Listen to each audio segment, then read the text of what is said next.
Read any standard historical account, and you will find a familiar pattern. Empires rise, kings wage war, and the women caught in the crossfire are usually written as passive bystanders, quietly enduring whatever the men in charge decide. But sometimes a person is pushed over the edge. Today, we're looking at 4 stories of women who decided to ignore those expectations, reject the rules of society, and aggressively neutralize anyone standing in their way. We start in 17th century France with Julie d'Aubigné. While other noble daughters were learning the harp, Julie's father, who trained the pages at the royal court, was teaching her how to drink, gamble, and flawlessly execute opponents with a rapier. When the court forced her into an arranged marriage, she simply logged out of her old life and ran away.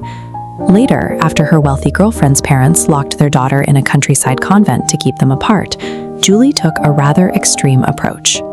She joined the order as a nun, waited for an elderly sister to pass away, placed the body in her girlfriend's bed, set the entire building on fire, and escaped in the chaos. Eventually, Julie pivoted to a career at the Paris Opera. At a royal ball, dressed fully in menswear, she enraged 3 noblemen by kissing a young woman they were courting. In response, she invited all 3 of them outside and left them bleeding in the snow. Dueling was strictly outlawed in France, but when King Louis XIV heard the story, he found her actions so wildly entertaining that he issued her a royal pardon. Julie's defiance was a localized, personal vengeance. But what happens when you take that exact same energy and scale it up to a mechanized battlefield?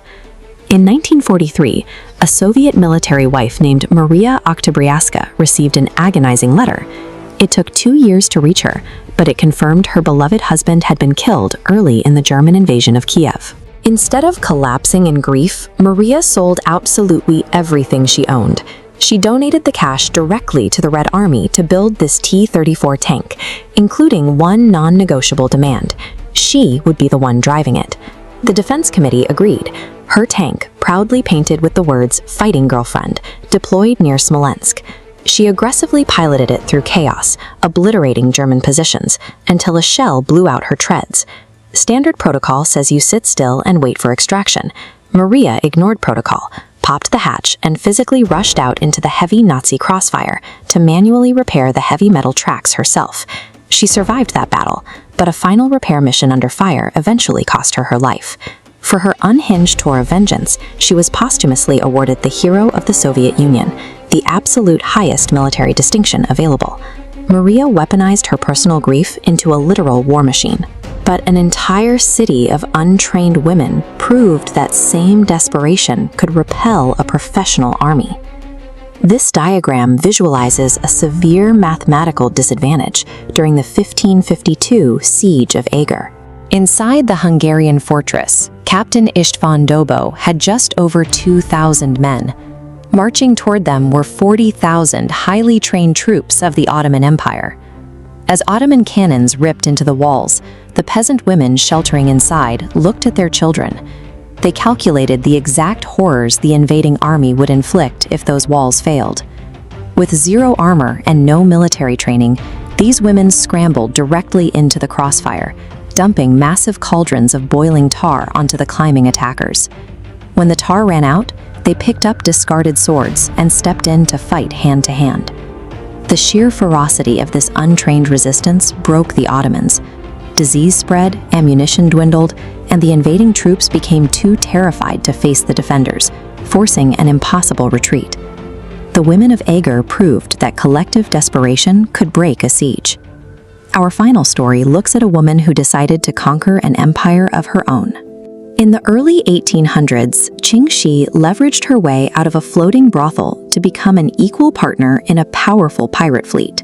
When her husband died suddenly, she outmaneuvered his lieutenants and seized total control of the operation. To maintain order over thousands of criminals, she instituted brutal laws. If you robbed a protected town, you lost your head. If you deserted your post, you lost your ears. Looking at this map, we see the explosive scale of her operation.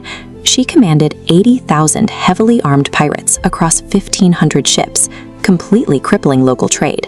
When the Qing dynasty sent their imperial navy to destroy her, she massacred them. When the government begged Portuguese and British navies for help, Ching Shih used the shallow waters to trap and defeat those European warships too. She reached a level of scale so absolute that defeating her militarily became mathematically impossible. The global empires trying to destroy her had to completely change their strategy. Realizing his forces were outmatched, the Qing emperor tried to stop the bleeding by offering her an unprecedented amnesty deal. Ching Shih walked into the negotiations and dictated the terms entirely in her favor. She secured full pardons for her pirates, forced the emperor to give her lieutenants high-ranking military jobs, and demanded they keep all their stolen wealth. She successfully executed an infinite money glut, retiring as a millionaire to run a gambling house peacefully until she died at 69. We have watched defiance escalate in scale, from a personal sword duel in the snow to a mechanized tank, a desperate fortress defense, and finally, a geopolitical pirate empire. The heavy expectations of society and the rigid rules of history only functioned as long as these women agreed to obey them. Deliberate, resonant tone. When backed into a corner, true power is claimed by those willing to flip the board entirely, proving that well-behaved people rarely make history.